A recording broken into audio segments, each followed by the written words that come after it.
Happy birthday to you. Happy.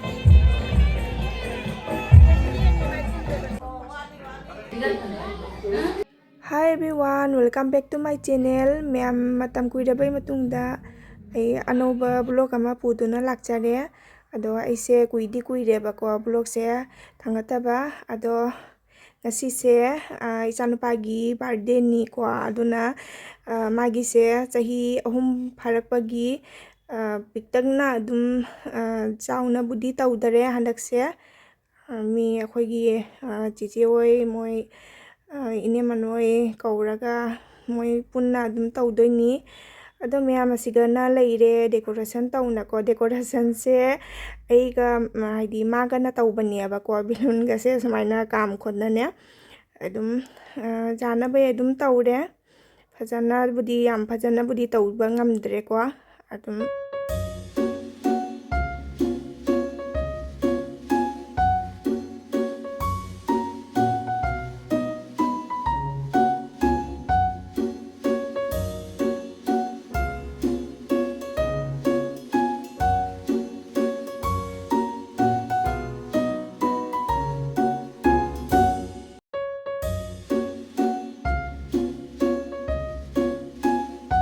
Happy birthday to you. Happy birthday to you. Happy birthday, dear Sana. Happy birthday to you.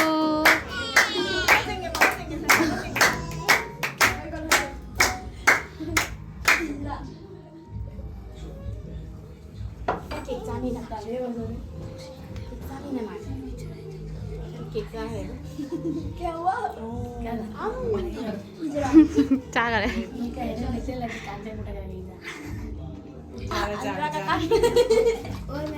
này má sẵn rồi đi मेरा rule नहीं है अंदर पहनना नहीं मेरा खराब हो गया Masuk bicara, ma, bố bông nào bicara ini. In bilo la one, maboro na telka. In bayi ni kamu. Che. Si zero na.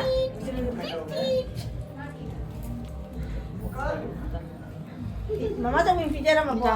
cha này phải nó cha này bố bố kinh bị rồi cho tao không được Mahu nak dong masalah kan? Sano. nó sẽ cha đây ạ Ibu ne. Saya kita ngomong. Ngay khổ cô tu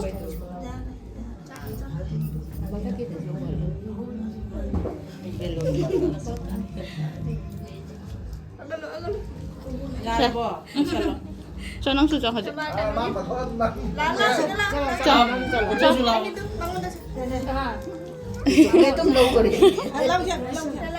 cho tu xem tu kek cha nó xem tu kek cho kek cha nó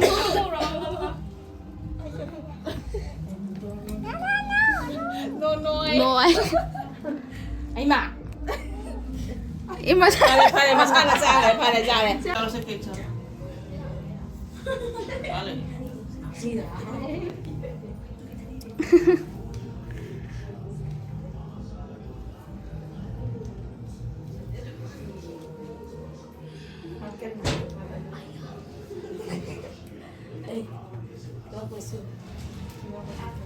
Ra để lao.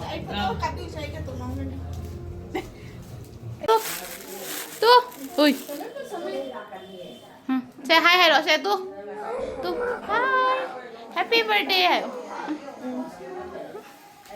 ơi say happy birthday happy birthday thank you Haido mà sẵn rồi đi hay lagi dong hamba ada tuh sana ini tu nó tu say chocolate lâu rồi chocolate lâu rồi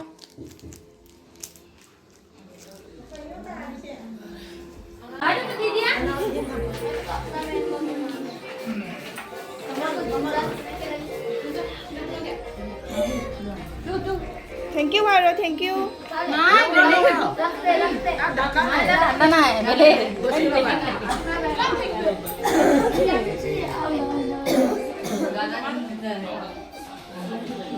Miyam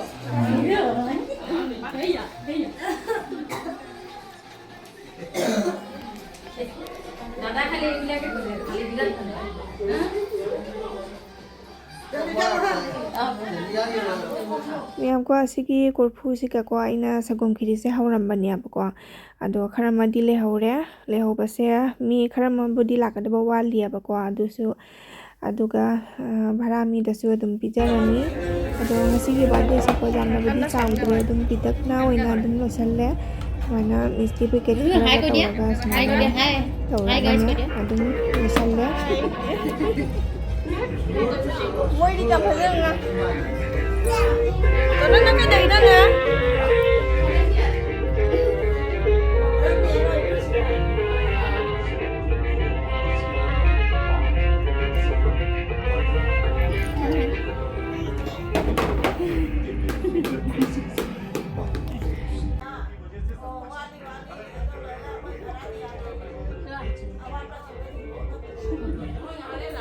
Ada yang ngasigi ican pagi birthday se ko asumai tauna piktang na dum losalle yamna chauthok tabada aduga akoi jikse birthday loirabanina dum akoi manaktane thabal lei adugi swai jeng ne chatke tawini ado naga dum jenguge